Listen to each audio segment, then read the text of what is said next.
Hey everybody, this is Chris from Beatlanta doing an interview with Neil Cribbs. How are you doing, Neil? I'm doing pretty well, man. How about yourself? Doing good, doing good. Good. Good to see you. It's good to see you too. So this session is brought to you by Real Source. Source. Where more service costs less. That's right. And Nag Champa, I think. And Nag Champa is also sponsoring. So let's just start on. I read that you kind of moved to Atlanta about 3 years ago. Yeah, I moved here initially for an IT job, as far as Atlanta goes, and it was in Fairburn. And as I was doing that, I started playing gigs out of open mics and that kind of thing. I've always played, music, but where are you from? I'm from Wilmington, North Carolina. Okay. Initially, and I realized while I was playing, or while I was playing around loosely, that I needed to actually start playing more because I started to get appreciation from people, and I was just like, why am I not, trying to do this and push?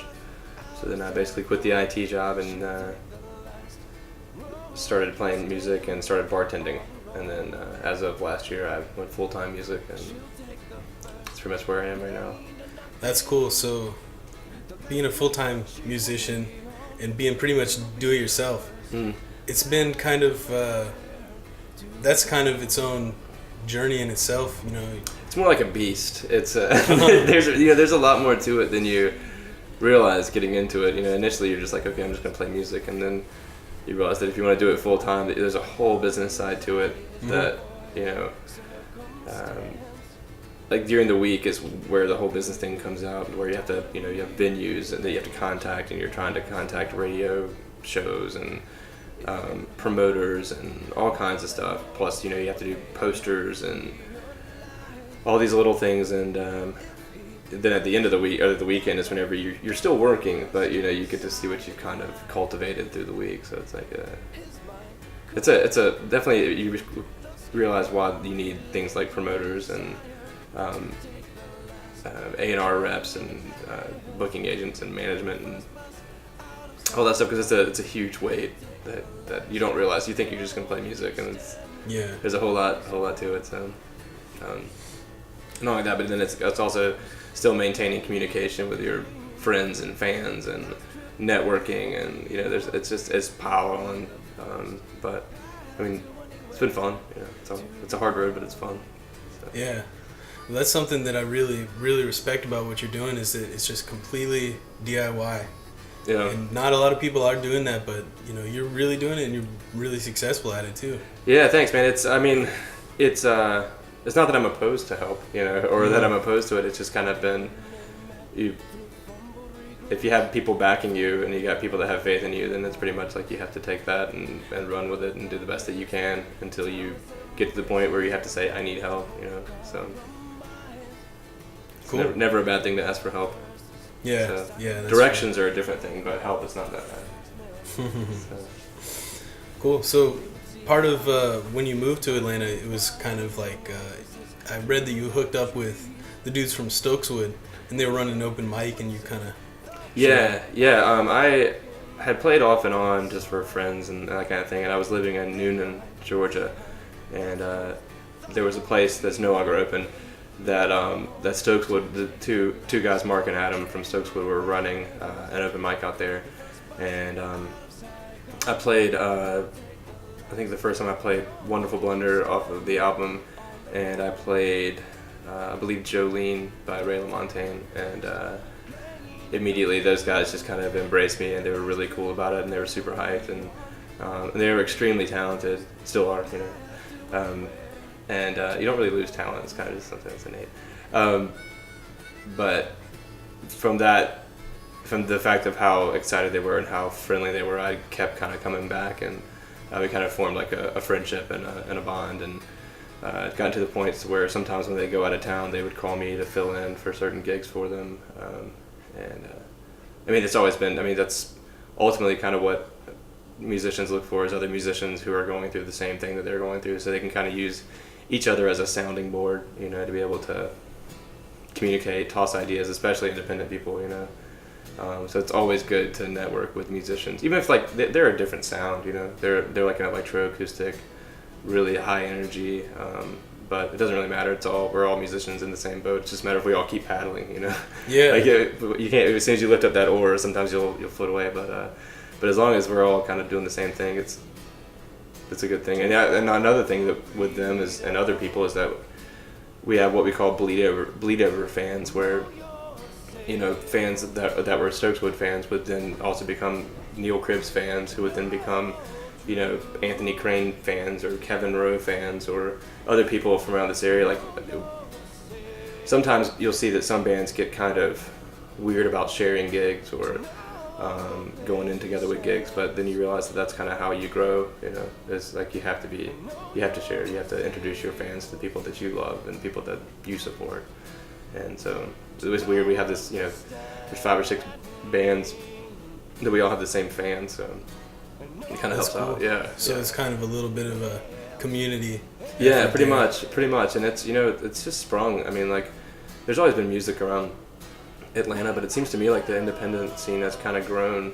It seems like I got here like right in the middle of it starting to grow up again, which is nice, you know. So.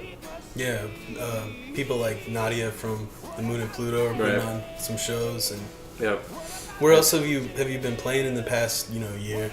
I play all around the Southeast, which is another thing that I wasn't sure if it was the right way to go. Like I said before, there's no independent musicians book for dummies. You know, like there's no. It's pretty much trial and error. Some people think that it's a good idea to stay in one place and, you know, saturate that place so that everybody knows your name.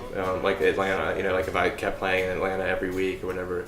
I don't know if that's the right thing. I didn't choose that way, but I think that for some people it works. But for me, I decided that I would tour around the Southeast and like Charleston and Wilmington, and up in Boone where I went to school, in Tennessee, and that kind of area. And I'm trying to like build up hot spots, you know, and kind of grow from out.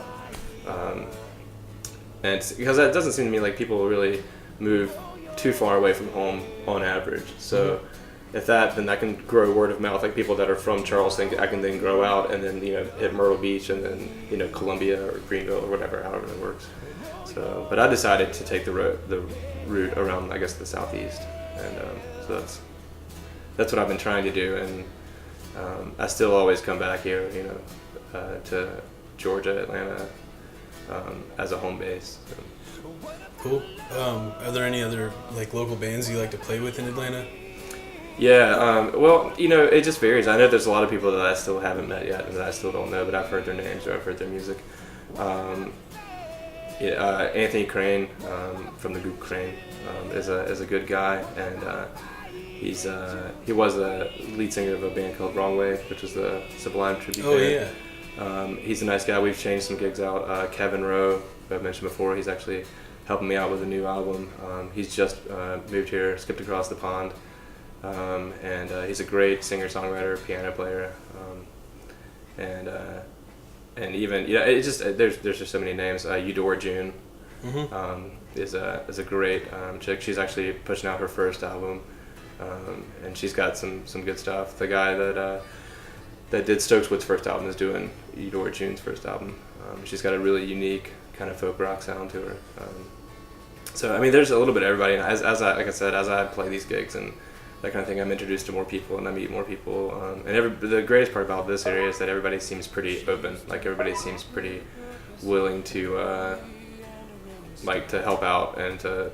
Sometimes you go to certain areas, certain cities, which I'm not going to name, and the musicians are really cocky. Like they don't want to share things, they don't want to open up. But this seems to be like a really friendly city when it comes to that kind of thing. So it's nice to have. You know, so. Yeah, definitely. That's cool. I like that about our scene too. Yeah. There's a lot of people that are just kind of like, they're just normal people, and that's how they. I don't know. That's the way that it just naturally goes. Right. And that's cool. And there's nooks and crannies that you find all the time. You know what I mean? Like Wonder Root. Like I'd never played at Wonder Root, and I happened to get mentioned. Virginia Bliss from Virgin Bliss. Whenever we were doing our video interview for the Strange Days Festival. She was talking about how much she loved Wonder Root as just a venue. She said it's just a cool place. So I happened to line up a thing at Wonder Root. and Smiths. I played Smiths. I haven't gotten back out to Little 5 Points, but that's next on the list is to push into Little 5. And then hopefully in the spring and summer and fall, I'm actually trying to push up into the New England area. So I don't know, man. It's just cool. It's a cool city. I'm glad that I picked it, and I'm glad that I happened to be here at the right time to meet the right people, to be able to push out. So that's awesome. Yeah. That's cool. Well, I'm kind of curious about what you think about music in general, and your style is very kind of an upfront. You can do it anywhere, and it's always a real soulful, heartfelt kind of approach to, I've seen videos of you playing in just like a room with a mic and just getting up there and playing. And I think that's really cool. Yeah, I mean, as far as my style goes, it's obviously everything's an accumulation of what you listen to and what you've been influenced by. The first album, Marionette, I don't really know what to call it. It's always been acoustic. But then I started kind of like, people started calling it Americana, and so I kind of felt that it was Americana or traditional roots music or folk. Whenever you have an instrument that you can just pick up and play like that, you don't have to plug in all the time, or that you just get sound out of just carrying it. It's easy to try to change and adapt to that kind of thing. It's kind of like, I've been playing solo for so long that until I started playing with these other musicians, you kind of forget what it's like to play with other people. You change the sound of the song so much so that people sitting at a bar or whatever will turn their head or tap their foot or whatever. And and then when you sit down and try to play, even a song that you all know, like The Weight by the band or something, like whenever you sit down and do it, like I do it in a completely different style than other people do it, and so you have to change and adapt. But yeah, this one, I mean, I definitely Marionette was kind of an Americana. This new album is kind of moving away from it into like a blues kind of funky acoustic style, just because I think that's kind of how we grow as musicians. We've got a lot of people that use the term selling out, but I think it's pretty much just selling. Like we have to survive, to be able to keep playing music, and that's this next one. The goal is to make it so that it'll be licensed and published and a little bit more radio friendly. That way I can try to make a living off of it, which I think a lot of people get so concerned with their image that they don't realize that their image is only created by them. Like it's not like if I come across to a fan as being completely self-serving and that it's like this is how it's going to be and this is how it's always going to be, then they lose the point of the growth of a musician. And that's why this album I'm trying to grow. I'm trying to look for bigger things. And it's not popularity; it's just stability. It's a weird thing that people often forget. Kind of like the whole Pearl Jam thing. Like when Pearl Jam's 10 came out. After 10, everybody's like, "Oh my God, they're just going downhill." 10 was the best, and that's when they peaked. But then you look at it and it's like, well, but they grew. I mean, as a band, they changed. You got No Code, which was incredible. Vitalogy was incredible, and it's just like, and they still are pushing out great stuff. But it's like you're allowed to start somewhere and then move on without selling out. So I don't know. It's kind of how I feel about things. But cool. Well, are there any shout outs you want to say to people out there, or anything else you want to say about Neil Cribbs? Come to the shows. Definitely. Well, yeah, I mean, neilcribbs.com has all the information that you need as far as videos and updates and that kind of thing. And I think the biggest thing is that there's always been a thank you to the fans, and there always will be a thank you to the people that have supported me and helped me move through. And I think that's the biggest thing is that I understand and I appreciate it, and it's all karma and everything's coming back around, and I support you as much as you support me, which is an awesome thing. That's the way to grow. Yeah, absolutely. Cool. Yeah. Right. Well, it was good to talk to you, Neil. Thanks for having me. Definitely, and we'll catch up with you next time. neilcribbs.com. Find him on MySpace. or Facebook. Or Facebook. Wherever you want to look. You can just Google it. It'll come up. All right. So. All right. All right, thanks, Chris. Appreciate it. Definitely. Take care.